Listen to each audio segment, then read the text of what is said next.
C'était un jour pas comme les autres. Ce mercredi 10 juillet 2024, au Centre de promotion de la femme et de la famille, jour de remise des attestations aux apprenants. Un moment de pur enthousiasme qui a été coloré par des danses, chants, poèmes et bien d'autres. D'ailleurs, la présence massive des autorités la confirme. Pour ce qui est des lauréats, 3 d'entre elles se sont distinguées par leur acharnement au travail. Certainement, ce n'était pas chose facile. Je me sens vraiment dans l'immense bonheur. À vrai dire, au départ, c'était pas facile.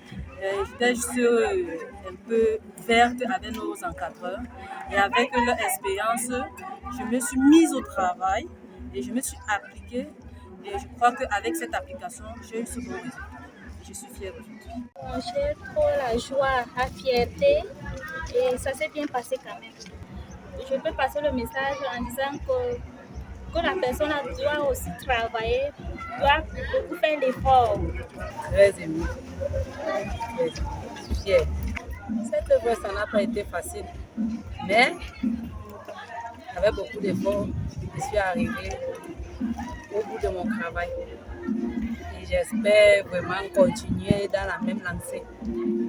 Parents, amis et invités sont venus pour soutenir les leurs. Pour les habitués de cette cérémonie, une touche particulière a été ajoutée à celle-ci. Nous voulons vraiment louer l'effort de la directrice parce que depuis qu'elle est dans ce centre, il y a un éveil pas possible qui ne dit pas son nom. Vraiment, je voulais juste inviter nos jeunes filles qui pensent que la vie est perdue pour elles de revenir au centre de promotion de la femme et elles vont trouver leur compte. Certainement un parcours de combattant pour la réussite d'un événement d'une telle envergure, d'où la satisfaction du directeur du Centre de promotion de la femme et de la famille. Mes impressions sont un sentiment de satisfaction d'un travail bien accompli. C'est la première impression que j'ai. Et c'est aussi une joie immense qui m'anime parce qu'arriver à ce niveau, c'était un parcours de combattant.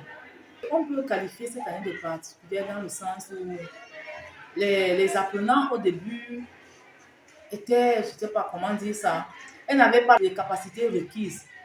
Mais c'est à force de travailler. Elles ont persévéré dans le travail. Pour une année qualifiée de particulière, dans ce sens où il fallait laisser les apprenantes assimiler tous les enseignements reçus. 54 au total, dont 51 pour la filière couture et coupe, 2 pour la filière broderie sur machine et 1 pour la filière coiffure esthétique. Je vais préciser que parmi les 54 lauréats, il y avait 29 qui faisaient la formation continue, c'est-à-dire session 2023-2024.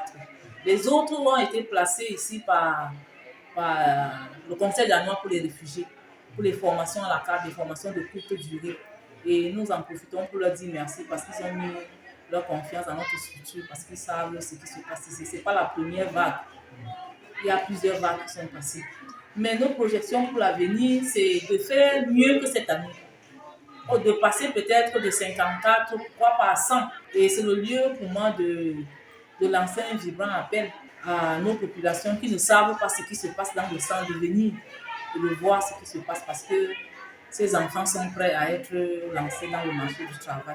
Désormais, 54 produits viennent s'ajouter au marché de l'emploi à la recherche d'une insertion socio-professionnelle. Bon vent à vous, chères dames.